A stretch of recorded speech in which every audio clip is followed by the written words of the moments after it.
Tato se verjaarsdag verrassing. Tato verjaar oor 'n week. Dit is nog 7 volle dae.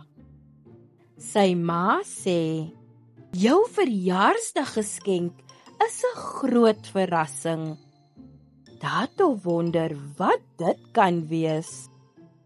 Maandag dink Tato, miskien kry ek groot vlerke, sodat ek hoog in die lug soos 'n voël kan vlieg.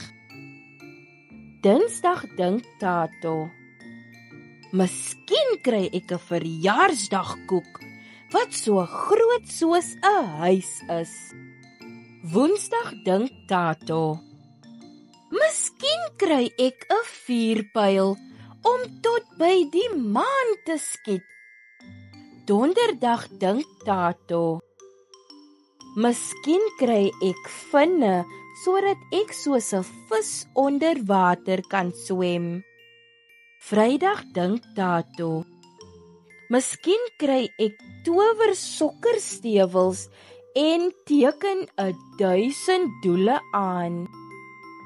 Saterdag dink Tato, miskien kry ek 'n sleutel wat 'n skatkis kan oopsluit. Sondag is Tato se verjaarsdag. Mamma glimlag en sê, kom kyk wat jou verrassing is. Dit is die beste geskenk ooit.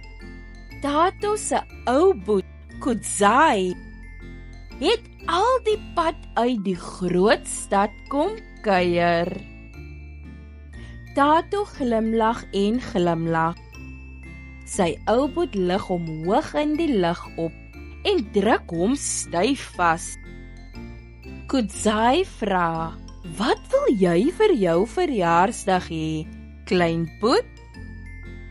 En Tato weet presies wat hulle die hele dag lank gaan doen.